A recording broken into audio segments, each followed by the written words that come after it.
All right, welcome to the next session. Welcome to everybody. We're going to be talking about Copilot Studio, and today we're going to have a little bit of fun building our first Copilot Studio application. My name is Brian Hayden.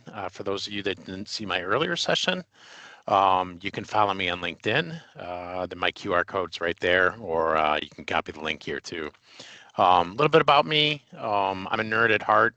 I love playing with IoT things, AI things, and just technology in general. I'm a solution architect here at Concurrency, so not only playing with the toys, but I like to incorporate some of my hobbies like being in the outdoors, foraging for mushrooms and other edibles. Spending time with my kids and bringing them along for the ride. Um, any rate, fun little fact about me, I'm a twin. So sometimes I have him fill in for me when I don't know what I'm talking about. Any rate, to get started with this presentation, I wanted to talk about what it means to be, or what it means, like what the definition of an application really is. And in the traditional sense, an application is simply just a self-contained program, software that's designed to perform specific set of tasks or a task on a computing device of some sort, whether it's in the cloud or on your phone or whatever. Typically, when we think about applications, we're almost thinking about this like forms over data, aspect. Um, my background, my career was basically built as a software engineer. And when I think of applications, the first thing that I think of are all the different banking applications that I built over the years or other systems like that. But if you were to really break it down into its components, what are the things that make a application what it is by that definition? It's going to have a user interface, so that's typically a form or some way of collecting input from the user, and could include buttons and text fields, some sort of way to interact with that information. But its real purpose is just to facilitate information gathering, both inputs and outputs, and display that in a user-friendly way. Well, hopefully user-friendly way. My UX people would say not always friendly. But another thing that it does is it does all the logic. So when you enter in a social security number, it validates that it's in the valid format, or a phone number's in the valid format, and does other things with that information when you submit it. So might have rules, it might have algorithms, but it also handles the data manipulation, like what does this actually mean?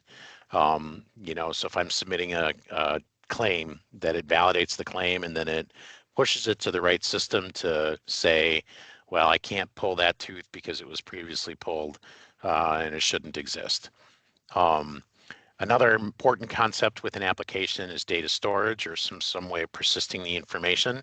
And that could be files, could be a database, things of that nature. But outputs are typically visual in the UI. They could be saved files. They could be, other ways that it's going to do something with that information that it collected. And then the last kind of application concept is a configuration concept. So when I deploy an application to a certain customer or a site or on your phone, I want to be able to save settings that the user has a way to control its behavior. But as we think about the progression of applications over time, here you can see that we had green screen applications, very archaic. Buttons were physical buttons and dials in the 1960s on some sort of a monitor or computing device. And eventually we graduated to like Windows applications with complex forms that were really ugly and difficult to use. My former coworker, used to bring up this really egregious application that was about managing files, and it had, a billion widgets on it. But here in the modern day, we're doing a lot more with like SaaS applications and web interfaces. So we've gotten away from, applications residing on just a physical device, and something that's more cloud friendly in order to be able to scale those applications. So I wanted to get people thinking a little bit about other types of applications. And I guess we could create a poll here just to say yes or no, but maybe just drop it in the chat really quick and say, do you consider these things to be applications? I want to get your thoughts and feelings on this.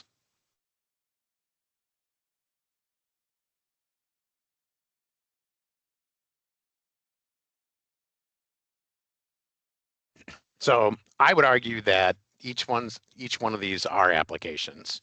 But they don't really fit the conventional thought process. I mean, a pair of glasses or smart glasses, they can do things.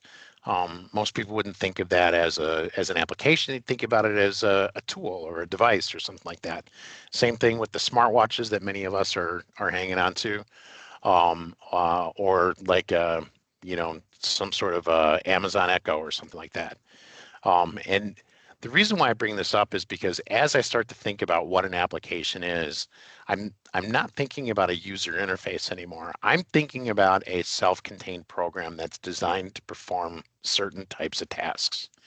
And so, in this on this slide that you're seeing, there's a woodworker. He's using some tools, and we could automate some of that, right? We've got CNC routing machines, and we've got other ways of accomplishing those same tasks.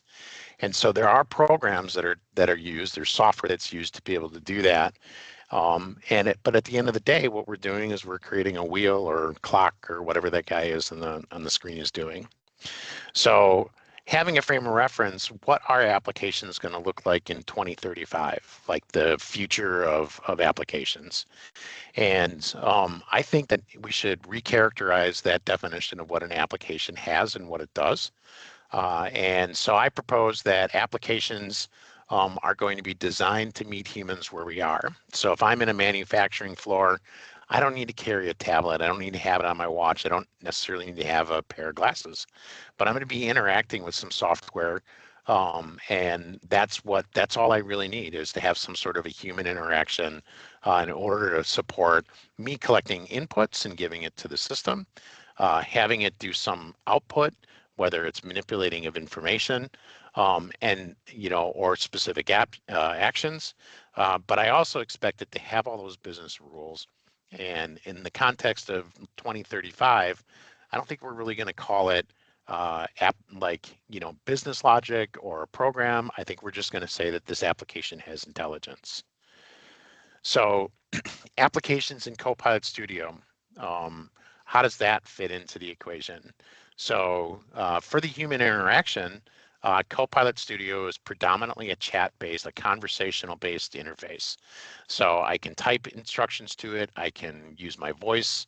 I can hook it up to other communication devices like Microsoft Teams or on my text messaging app or WhatsApp. It accepts inputs intuitively. It's not necessarily a specific field anymore. It just asks me the question, I need an email address for you to send this to, or provide me the contact name and I'll go figure out the email address. And then outputs are typically responses that are tailored to the context, the real-time context of what are you asking for today. Doesn't have to be words. It could be visual charts. It could be performing an action or sending a message on your behalf, as different ways of interacting with the outside world or the way that it's interacting with you. And then the intelligence is just helping it to understand what your intent is. So we're no longer programming things in a linear fashion or deterministically. What we're doing is we're saying, when the user is asking you to do this, I want you to provide this information, or I want you to help them in this way. And so Copilot Studio is a suite of applications that help you build these within the Microsoft ecosystem. It is multimodal, it is conversational, and most importantly, for most of you that have joined me here today, it is a low-code environment that hopefully by the end of this talk, you'll understand that you can do this whether you're a programmer or not. Another important benefit of Copilot Studio is that It has the ability to connect with a bunch of different apps and workflows, and even different types of data sources. And the list of things that are included or you're capable of doing inside of Copilot Studio is growing day by day. So when you build something in Copilot Studio, it's really, it's helping you be able to quickly create and develop intelligent agents or applications. The word agents and applications, I think, is interchangeable. What are some scenarios of things that you might be able to do with this either today or sometime in the future? Some common scenarios that we talk to our customers about, especially in the manufacturing arena, is predictive maintenance. Being able to take in computer sensor information, ask questions about it, perform actions, get intuitive insights about what's actually happening on a manufacturing floor within a specific piece of equipment. Quality control, data accessibility, so helping you to quickly sift through the data to find problems, whether it's in error logs, or even if you had some sort of a computer vision, quality control thing saying, hey, show me the last 5 occurrences of the shipping label that didn't print clearly or something like that. Or you could ask it about supply chain, procurement, things of that nature. If you're looking for some more real world examples, something that's a little bit closer to just the chat type of interface would be training and onboarding. I've done some demos. We built applications. Our teams have built applications around training and onboarding. There's I've got a new employee that needs to be onboarded. I want to prepare some documents. It can automate many of those types of tasks. It can streamline internal workflows. So a great use case that I've been talking to a customer about is automating the creation of tickets in ServiceNow. So just creating a conversational interface hooked up to a Teams environment through a Teams chat and say, hey, I've got this issue I have to address. I need a ticket number. Can you go ahead and create it for me? Here is a list of things that are going wrong. The nice thing about this agent that we're building is that it can read that context and that conversation that just happened and actually say, oh, you need somebody from the networking team. You need somebody from the cloud team. Oh, there's a product issue. So let's get somebody from that division or that department. And so it's able to make very intelligent things, and we're not programming it or setting it up. So we're not instructing it what to do. We're giving it the information so that it can go out and do the intelligent work for us. Real world examples around data-driven engagement, being able to hook it up to data sources and have it understand what that data actually means and just respond to it without having to give it a lot of markup. And then a great feature about Copilot Studio is just it's an ecosystem that you build in. It's not something that you have to build many things and deploy. The scaling part of it's been taken care of for you. And so as your business grows or as your needs grow, you have the capability of not having to worry about new infrastructure. This is going to be kind of a build it type of let's walk through and do some things together. I've done this talk a couple of times, most only in person. So this is the first time I've done it without being able to interact with people. So I'm going to need your help. And as I ask you questions, start coaching me along here.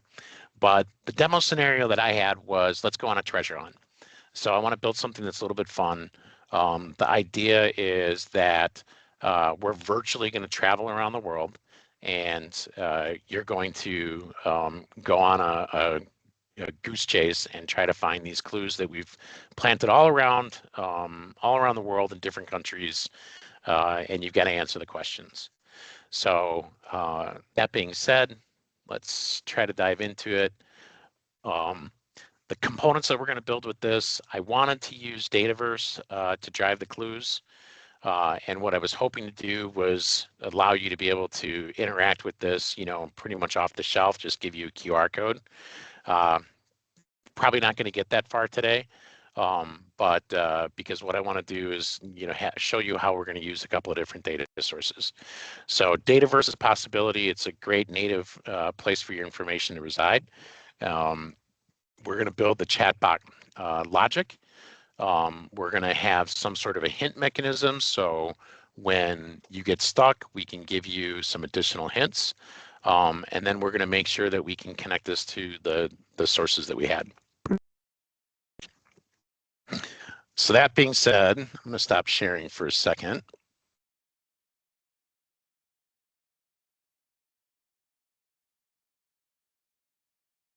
And I'm going to share my screen.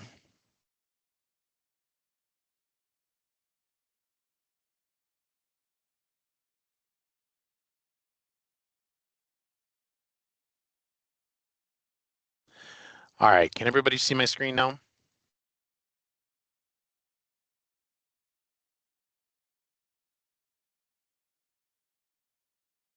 There, Yes, all we right. can. I got to move things back and forth here so I can see what we're doing here.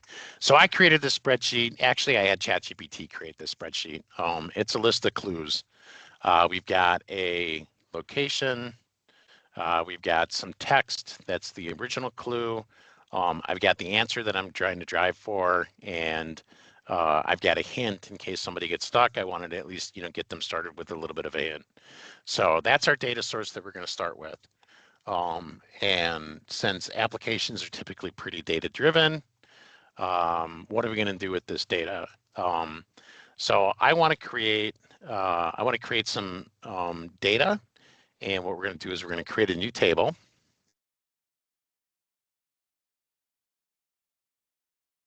And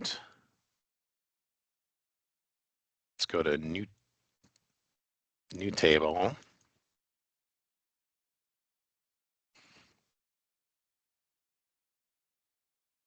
And we're going to start with Copilot. So one of the great things about Copilot Studio is all of these capabilities around Copilot that are included here. So if you remember correctly, we had a list of columns. And so I don't know if you're going to be able to read this very well, but let's create a Dataverse table to hold all game clues and their status. At a minimum, I want you to include the following tables or the following columns. I listed these out with a description of what they are. And let's go ahead and use that to generate our data.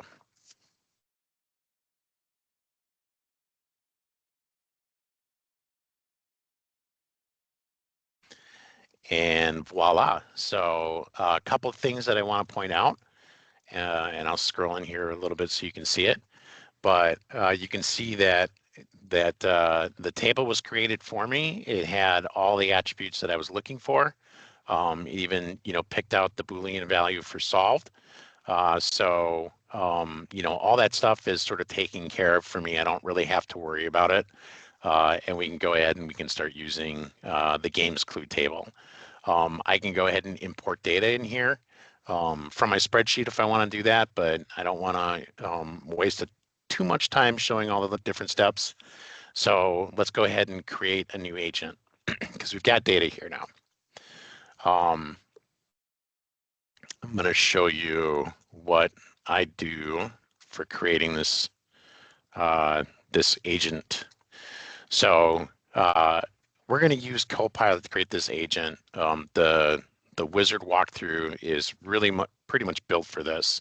So I've created this prompt. I want to create an agent. Its purpose is an interactive Copilot Studio chat agent.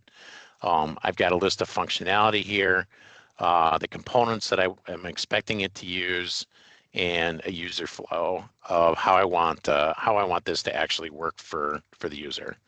So let's take this prompt as I go back and create a Copilot agent. And we're just going to paste that in there, and we're going to let it do its magic. Now, this is going to come back and ask me some follow-up questions so that it can get it right. And the first one will be the name. Oh, Thomas asked me what kind of prompts did I give to get that spreadsheet. So I have to go back and ChatGPT to look at it, but basically I gave it a description of the game that I wanted, said that I needed you to pick out, I think it was about 100 random different locations, find something interesting about that city or that landmark, and then generate a clue and a follow-up clue. So two sort of hints that it would provide. Um, I could share that if you're interested too. It was kind of fun to get it right because it didn't do a really good job the first couple times I tried it. All right, so let's determine a name for the agent. How about adventure guide? I'm going to call this something a little bit unique so I can remember that we're going to go back and kill it.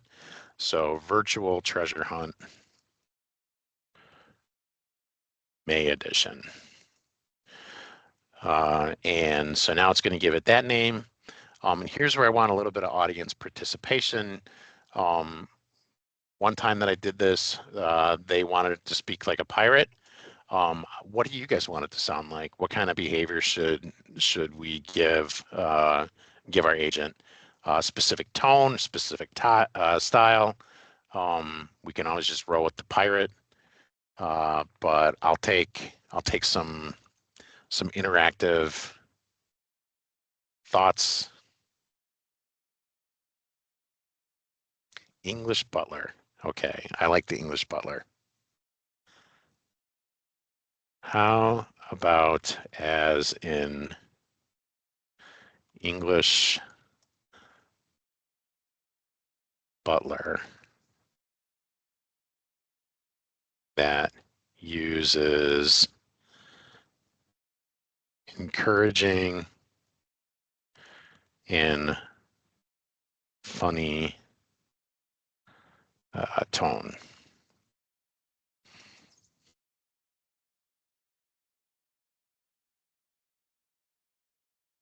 Austin Powers. All right, so how should the agent handle situations where players give up on a clue? Should it provide any specific messages or actions? Offer to give a hint.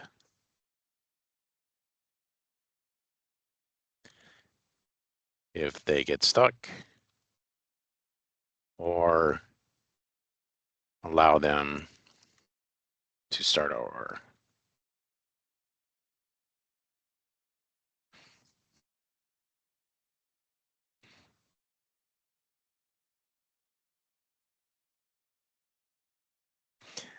All right, so it's set up for behavior. Are there any publicly accessible data sources that you would like for the agent to use? So here, think about it's publicly accessible. And that's an important concept that I'm going to dive into as soon as we get to the create step and tell you why it was a little bit more difficult for us to go ahead and give you that QR code to play with it. But if I start giving it backend sources, that's not what it's asking for right now. It's asking me for a public website that it could use. Maybe it's like your company's website or something like that. So I'm going to say not at this time. And at this point, it should say, okay, I got everything I need to know. Once you go ahead and create it. So if I need to come back to it, I can always come back to it.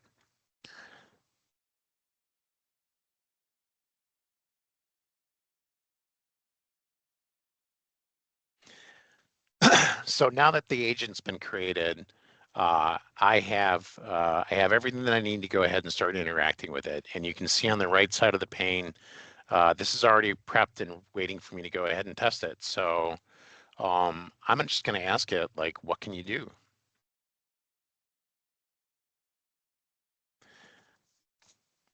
And as it's answering really quick, I'm just going to draw your attention to the description, all that information that I fed into it, and the general instructions it has used to build the context of how this thing is supposed to interact with individuals.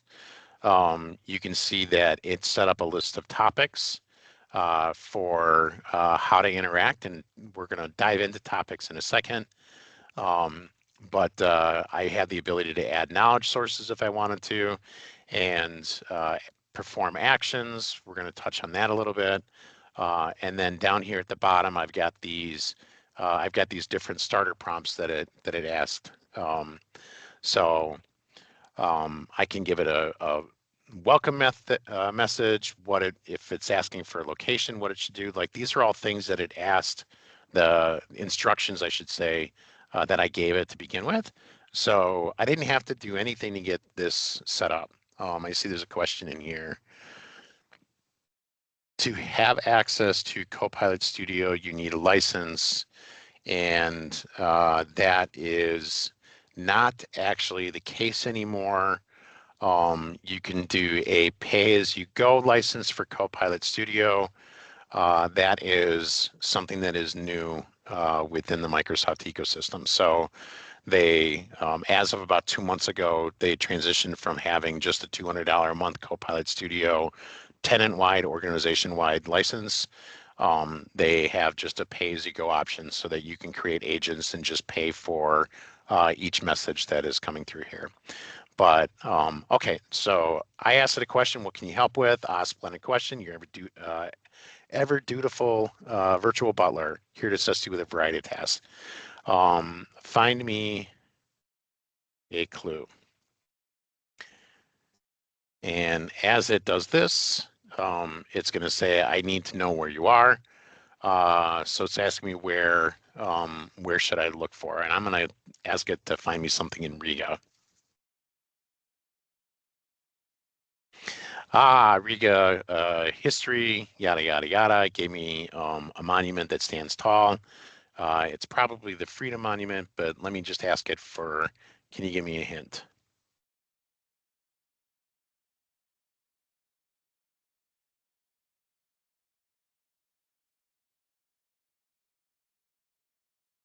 And it gave me some new information about that. Is it the Freedom Monument? And I'll probably get it wrong. I'm not gonna chase this one down. Just want to give you a sense of how this is working. Mark, you asked about the $200 one. That is, it's per, the $200 license is per tenant, and you can have as many agents as you want. And you no longer are required to do that. You can just go ahead and start creating agents, and then you get paid for the requests. So I got the right question. I got the right answer. Okay, so I've tested this out. This thing's working. Now the next thing I'm going to want to do is I'm going to want to publish it. But before I do that, I want to walk through a few of the different types of settings that you can do here. So I can use generative AI. And when you start to use generative AI, that takes it to another level. And when I talked about the pay-as-you-go pricing, I mentioned that it was like a penny, per request. If you switch to generative AI, your generative AI interactions are 2 cents per request, or they essentially cost double. But you can see that it's using kind of generative AI to interact with me, at least in the LLM sense. So you may or may not need to use that. I can play with how strict I want it.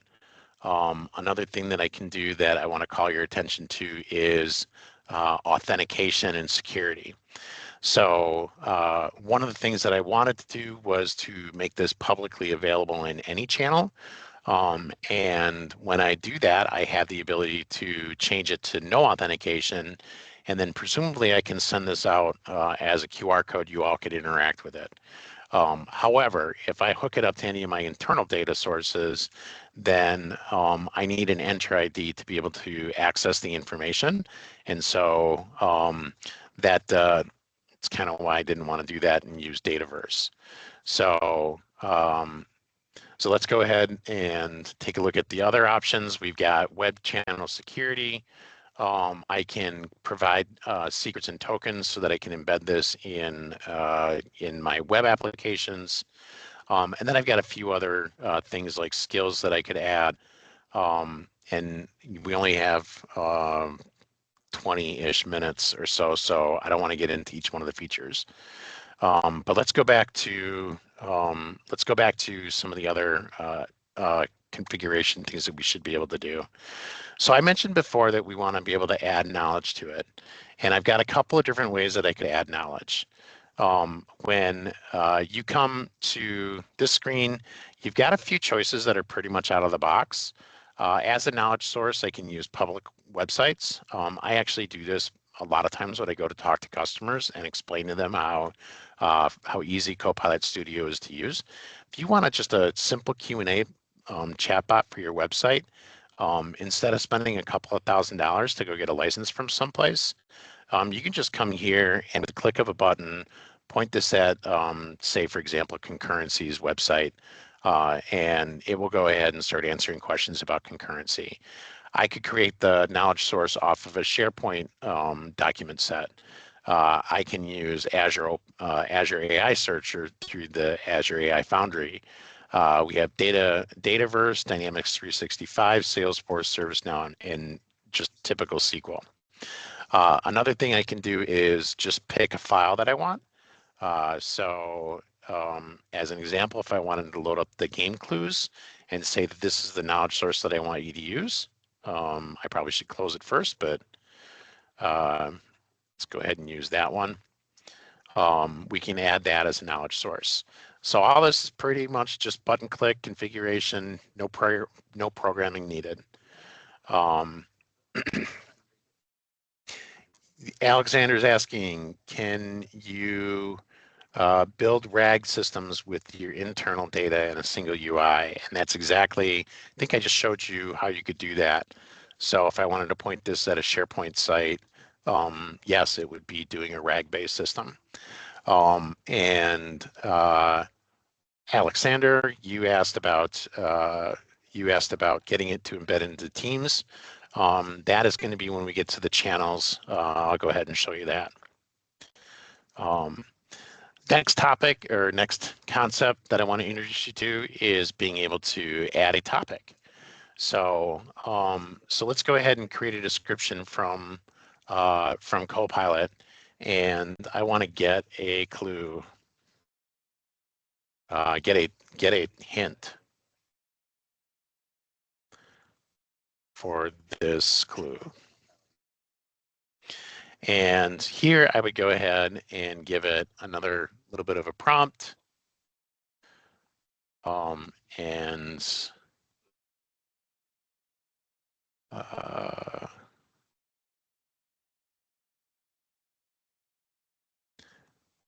Let's do this. Let's use it.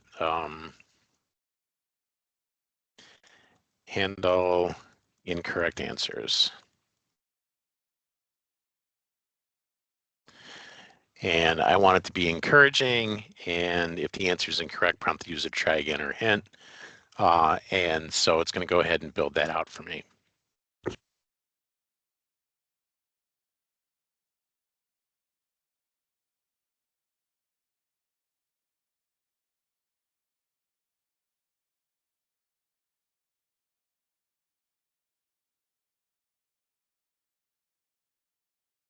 So if we take a look at what it actually did for me, you could see that it created all the flow things that I would think that it would need. So for example, it created a list of phrases that might trigger this action to happen. And then it had a certain set of questions that it might, want to follow up with. Now, this is doing a little bit too much based on what I've asked. It's looking at France and the capital of France, probably from the spreadsheet that I provided. But it has created the flow for me so that I don't have to really go and create all these different steps myself. I'm not going to save this one, but I will show you one that it did create and does work. So for example, if I want to start over, let's begin again, start over, start again and restart. It's going to ask me if you really want to do that, and then what it's going to wind up doing is resetting my my conversation context. So that's how you would create topics, and topics are generally speaking just triggers of things that will allow you to create a workflow with some logic around it. The next thing I wanted to talk about were actions. So um, you know, just having a chat interface is really cool, but what if I want to do something a little bit different or something a little bit more interesting? I have the ability to create new actions. I can create something using a prompt. So if I wanted to just say, hey, go add a new record for inside of my Excel spreadsheet so I can track what people are doing. I could go ahead and do that. I can connect it to a Power Automate flow, which is something I want to show you how I did that, before. And I've got custom connectors, skills, and REST APIs that I could connect it to. So I've got these options that are out of the box. And then I've got a ton of actions within the library that allow me to do things that with all the different connectors that Copilot Studio has access to. So Excel, lookup,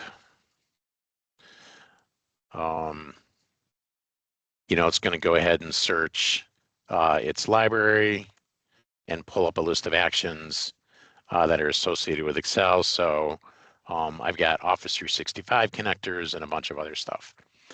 I also have, I want to get to the concept of channels because that was something that somebody asked about. Um, so once I've created this and I published it, publishing it allows it to get submitted to the Copilot ecosystem. But then I also want to be able to share this, with other users in some kind of modality. And this list that you see here around the different channels that are available is growing pretty much on a weekly basis. We have your typical demo website, web app, native app, Facebook, Skype, Slack, but the interesting one is to get this one embedded inside of Teams and Microsoft 365 Copilot. So if I wanted to, I could deploy this to a Teams environment, and then my users internally can go ahead and use this.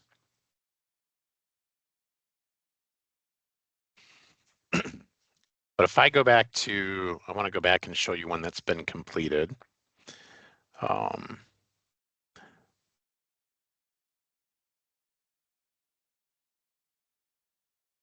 Because there's a few interesting things. So help me, or give me a new clue.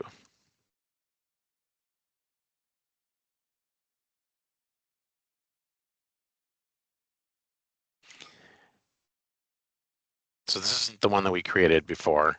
This is going back to our pirate theme.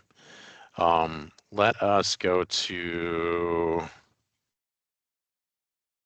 let's go to Budapest. I just saw that here.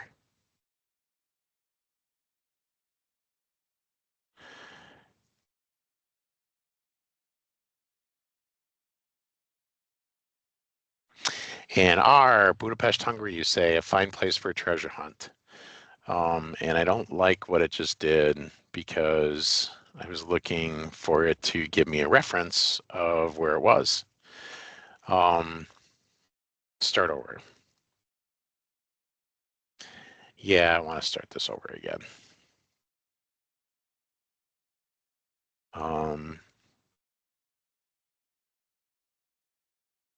Madagascar. Find me a clue. As you can see under the question here around testing my agent, you can see that it says AI generated context may be incorrect. You're going to get that hint anytime that the LLM is basically just giving you something that it's made up. Well, this one maybe got a little bit stuck because it now responded and said, "Hey, you need some. Here's some clues for Hungary. The first clue speaks of a bridge of chains. This is the more important part. So let's take a look up here. We've got the Budapest, Hungary. Here was the clue that it gave. It said AI generated content may be incorrect. And here it gave me the clue. The first clue speaks to the bridge of chains. Let's just see how that refers back to my Budapest. a bridge of chains or Danube's flow. It's the Danube.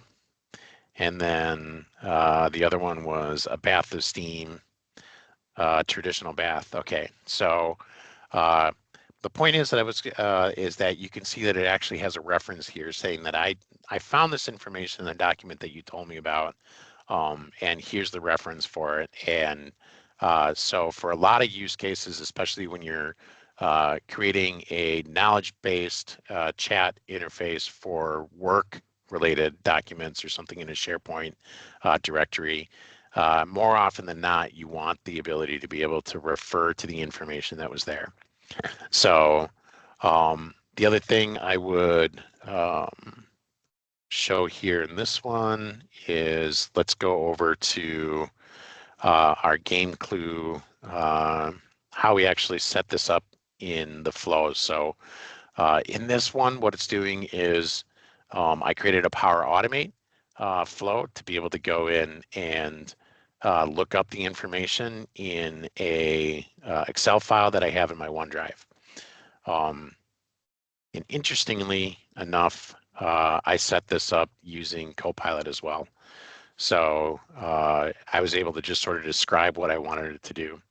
But when an agent calls the flow, initialize this variable that's going to be coming in, that's the location. And then it's supposed to go and find the rows that are present in the table that have that match. And then it's going to go ahead and generate a response to Copilot. And so by creating it in such a way where you have these connectors to Copilot, and then if you go and add a new action,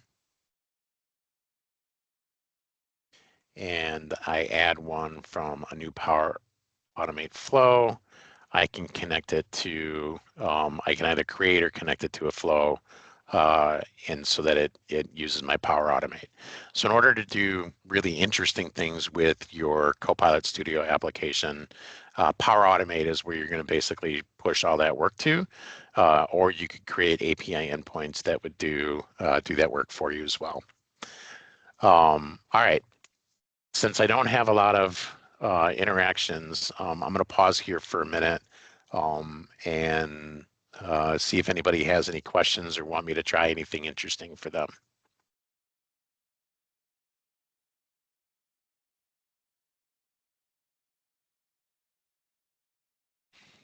One thing to add with the $200 a month for 25,000 messages, it should come with user licenses that should be assigned to the makers.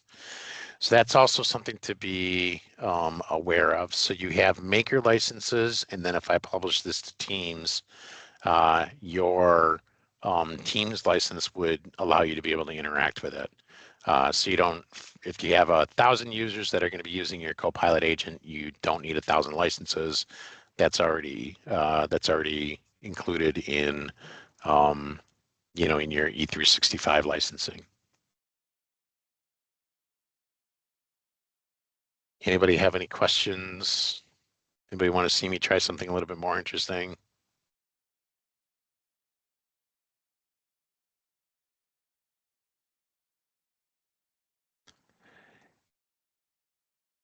Is there a way to add third-party data sources like Confluence for a knowledge base? So the universe of how it's able to interact with it is growing. There are some advanced ways that you can connect to it, and they are adding new knowledge sources, over time. But as of right now, it is there are a few kind of workarounds to get data, but you have to be very intentional and specific about it. One of the ways that you might be able to leverage to do what you're thinking about doing is leveraging Microsoft Fabric, which is a great way to connect all these together. And if you can pull the data into Microsoft Fabric, or into Dataverse, then that would give you the ability to answer questions or interact with that as well. Another way you could do that would be to use Power Automate to go out and get the information that you would need.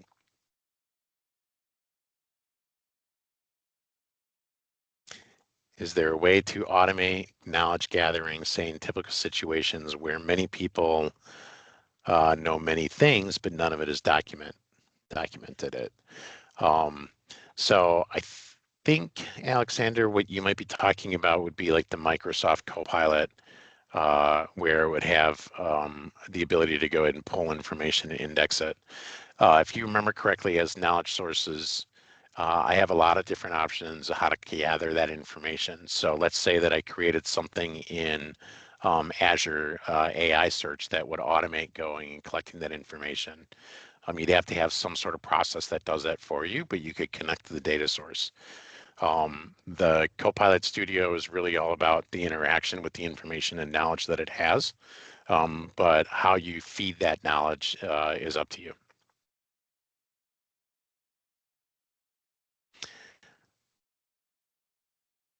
So let's say you're tapping into the Dataverse. So the interaction, this is somebody's asking, Mark is asking about security. So as a user that's interacting with the chatbot, I have my identity through my Microsoft Enter ID, and that travels with me.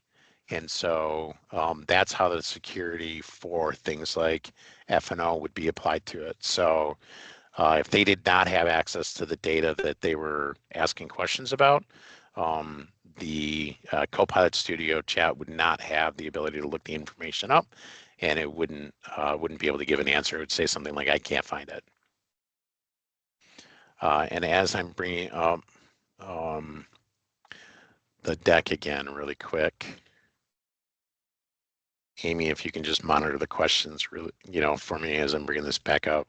Sure.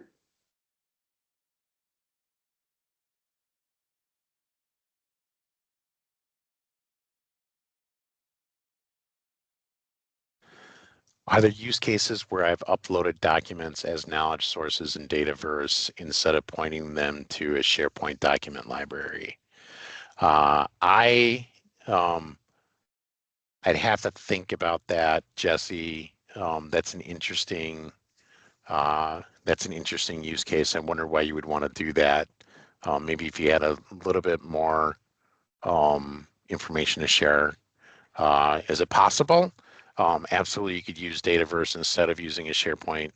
I don't know if there's a specific advantage of doing it one way or the other. I would think that the indexing out of SharePoint might be a little bit closer to it, like a document type of rag. And then Mike had a question, is there a limit to the amount of files that can be stored in the Dataverse under knowledge?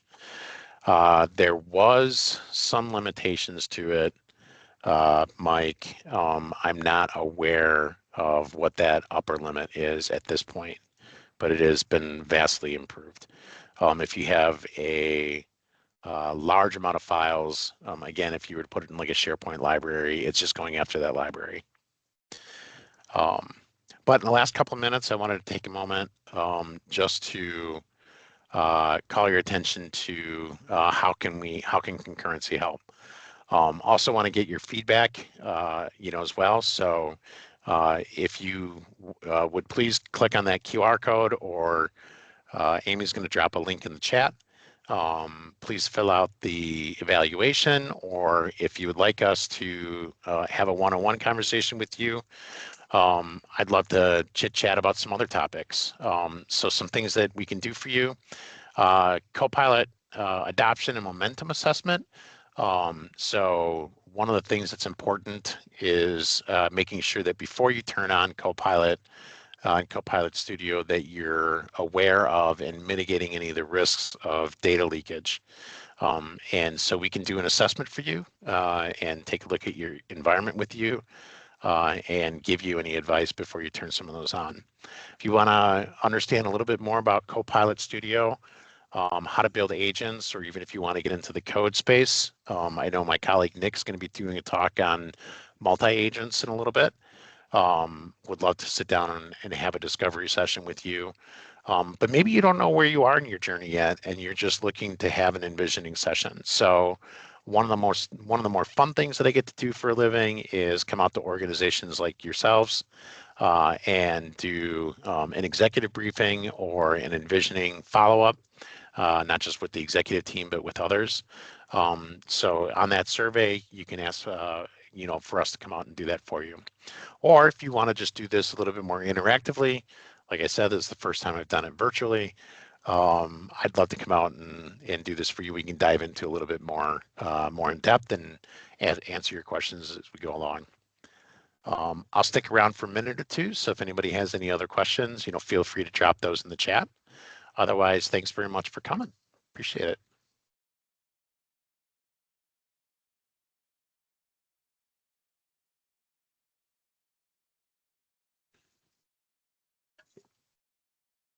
Brian, did you get one more question there? There is. I'm reading it. O365 Copilot doesn't provide that capability. Going back to what he asked. Would be a great way to use agents to incorporate into Teams channels, which are used to prompt users to source information upon ask questions, give them the ability to search through multiple subchannels. Yeah, exactly. So you're kind of right there, Alexander. Like one of the more interesting things is that we are now being able to incorporate Copilot Studio functionality into the Microsoft Copilot suite. So for example, if I want to create a legal review, kind of experience, I can do that in Copilot Studio and have all the richness of the tools like Power Automate and all these other things. But I can also like deploy it and expose it through the M360 or the O365 Copilot Studio or Copilot channels. So that gap is getting smaller and smaller.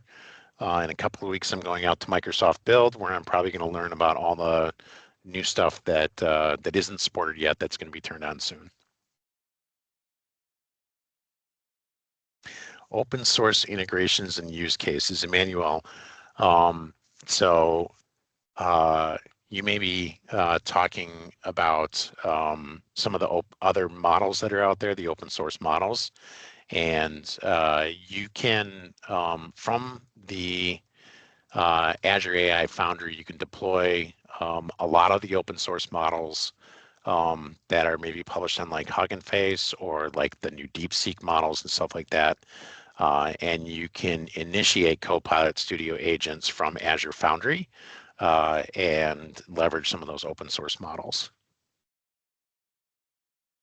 Great questions. All right, well, join us for next session coming up in 7 minutes.